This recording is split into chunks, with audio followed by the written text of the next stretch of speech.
Hi friends, welcome back to our channel. இது சத்யாவின் சமையல். நான் உங்கள் சத்யா. இன்றைக்கி எண்ணெய் கத்திரிக்காய் குழம்பு தான் பண்ண போகிறேன். அது எப்படி பண்ணுறதுன்றதை பார்த்துடலாம். வாங்க வீடியோக்குள்ளே போயிடலாம்.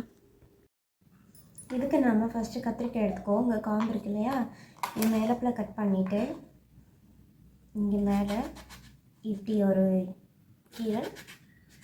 கீரல் போட்டு தண்ணியில் போட்டுருவோம். கத்திரிக்காயும் கட் பண்ணி எடுத்துக்கலாம். ஒரு மண் சட்டி வச்சுக்கலாம். நான்வெஜ் குழம்பு, காரக்குழம்பு, எண்ணெய் கத்திரிக்காய் குழம்பு, இந்த மாதிரி ஸ்பெஷலாக செய்கிறது எல்லாமே வந்து நம்ம மண் சட்டியில் செஞ்சோம்னா டேஸ்ட்டு ரொம்ப சூப்பராக இருக்கும். அதனால் நான் மண் சட்டியில் தான் செய்ய போகிறேன்.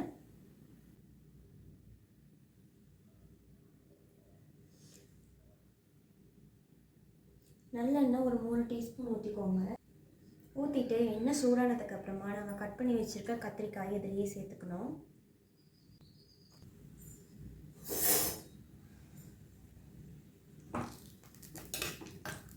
இந்த கத்திரிக்காயெல்லாம் எண்ணெயிலேயே ஒரு 50% வந்து சாஃப்டாக வேகணும். வெந்ததுக்கு அப்புறமா தான் நம்ம எடுக்கணும்.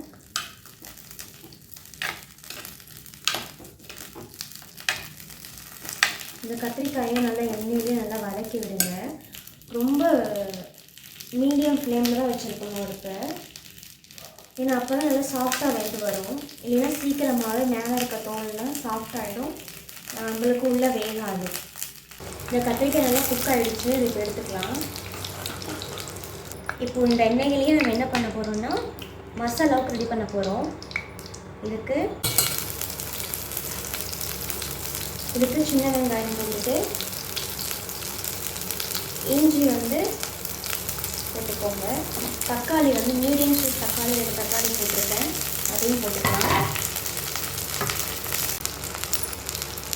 இது கூடவே ஒரு 2 சில்லு தேங்காய் போட்டுப்பேன். ஏன்னா அப்போ தான் இந்த இது கட்டியாக இருக்கும் தேங்காய் போட்டுருவாங்க. இப்போ நம்ம கத்திரிக்காய் வதக்கின எண்ணெயிலேயே இஞ்சி, அப்புறம் சின்ன வெங்காயம், தக்காளி, தேங்காய் இதெல்லாம் போட்டிருக்கோம்.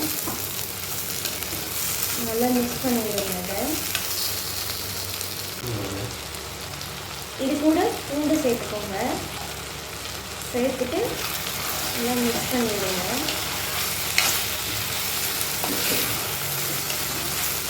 இது நாங்கள் வறுத்து தான் அரைக்க போகிறோம்.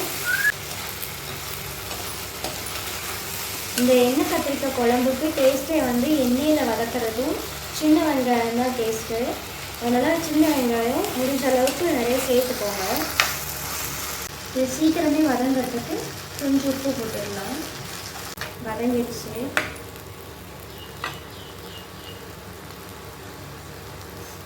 இது ஆறுனதுக்கப்புறம் அரைக்கணும்.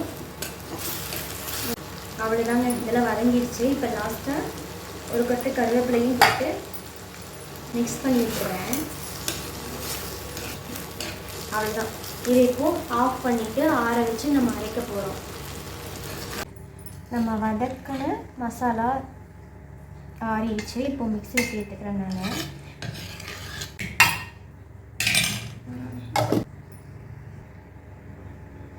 இந்த மசாலா இந்த மாதிரி நல்லா மைய அரைச்சிக்கிட்டேன். இப்போ நம்ம தாளிச்சிடலாம். கொஞ்சம் சட்டி காஞ்சிருச்சு. காஞ்சதுமே நல்லெண்ணெய் ஊற்றிட்டேன்.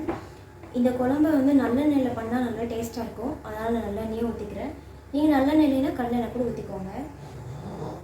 எண்ணெய் காஞ்சிடுச்சு. இது கூட கடுகு, கொஞ்சம் உளுத்தம்பருப்பு, அப்புறம் வெந்தயம் சேர்க்குறேன். இது கூடவே சின்ன வெங்காயம், பூண்டு சேர்த்துக்காலையும் போட்டுக்கிறேன். இந்த குழம்புக்கு சின்ன வெங்காயம் நிறைய போடணும், அப்போ நல்லாயிருக்கும். வதங்கணும். சின்ன வெங்காயம், பூண்டு இதெல்லாம் இந்த அளவுக்கு வதக்கணுமே இதை நம்ம மசாலாக்குள்ளே சேர்த்துக்கலாம். கட்டி வெங்காயம், 1 ஸ்பூன் மிளகாய்த்தூள், 1 ஸ்பூன் மல்லித்தூள், மஞ்சள்தூள் ஒரு 1/4 டீஸ்பூன் போதும். நல்லா வதங்கணும். நல்லா வதங்கட்டும்.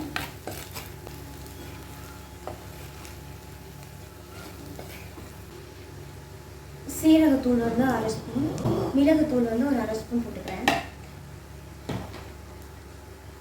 போட்டு இதையும் நல்லா வதக்கி விட்டுறேன்.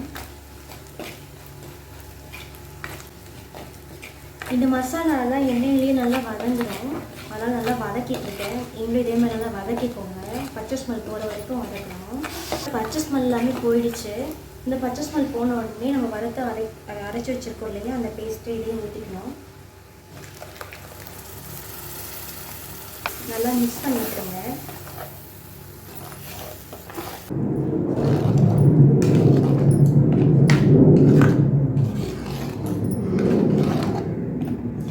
நம்ம ஃபஸ்ட்டு வெங்காயம், தக்காளி, இஞ்சி, பூண்டு, தேங்காய் இதெல்லாமே நல்லா வதக்கி தான் அரைச்சி வச்சுருக்கோம். அதனால் ரொம்ப நேரம் வதக்கணுன்ற அவசியம் இல்லை.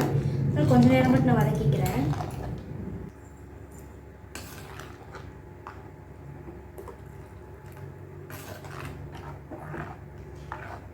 இது கூட மிக்ஸி ஜாரையும் கழுவியில் கொஞ்சம் தண்ணி ஊற்றிக்கிறேன். தேவையான தண்ணி ஊற்றிக்கோங்க. நான் கொஞ்சம் கட்டியாக தான் வைக்க போகிறேன், அதனால் தண்ணி கொஞ்சம் கம்மியாக தான் ஊற்றுறேன். நீங்கள் நல்லா குழம்பு மாதிரி வைக்கணும்னா கொஞ்சம் தண்ணி சேர்த்து ஊற்றிக்கலாம். பாருங்கள், இந்த அளவுக்கு இருந்தாவே போதும். ரொம்ப தண்ணியாக இருந்தாலும் நல்லா இருக்காது. இந்த ஸ்டேஜில் லெமன் சைஸ் அளவுக்கு புளி ஊற வச்சு கரைச்சி இதிலே ஊற்றி நல்லா மூடி வச்சு ஒரு 5 நிமிஷம் வரைக்கும் கொதிக்க விடுங்க. மூடி போட்டு மூடி வச்சுருங்க. பிரிஞ்சு வரட்டும். மூடி போட்டு மூடிடலாம். தட்டை போட்டு மூடி வச்சுருவோம். நல்லா கொதிக்கிற சவுண்டு கேட்குது. ஓப்பன் பண்ணி பார்க்கலாம். பார்த்தீங்களா, குழம்புலாம் கொதிச்சிருச்சு. இந்த புளி கரைச்சி ஊற்றிக்கல, ஸ்கிப் பண்ணிட்டேன். அதனால் 1/2 லெமன் மட்டும் புளிஞ்சு விட்டுக்கிறேன். நீங்கள் புளி ஊற்றிக்கோங்க. போதும். புளி ஊற்றின உடனே உப்பு செக் பண்ணிட்டு உப்பு போட்டுக்கோங்க. பாருங்கள், நம்ம எந்தளவுக்கு தண்ணி ஊற்றணும். இது பாருங்கள் எப்படி கட்டியாக இருக்குன்னு. கொதிச்சிடுங்க. சரி, இதை மூடி வச்சிடலாம். இப்போது மூடி வச்சுட்டு எண்ணெய் தெளிஞ்சு வர வரைக்கும் வெயிட் பண்ணுவோம். சிம்லேயே வைப்போம். அப்போ தான் எண்ணெய் பிரிஞ்சு வரும். சிம்மில் வச்சுட்டேன். கொஞ்ச நேரம் ஆகட்டும். எண்ணெய் கத்திரிக்காய் குழம்பு ரெடி ஆகிடுச்சு. 70% ரெடி ஆகிடுச்சு. ஸ்மெல்லு பாருங்கள், சூப்பராக வருது. பாருங்க, இந்த மாதிரி எண்ணெய் பிரிஞ்சு வந்ததுக்கப்புறமா கத்திரிக்காயெல்லாம் நம்ம ஃப்ரை பண்ணோம் இல்லையா எண்ணெயில், அதை வந்து போட்டுக்கலாம்.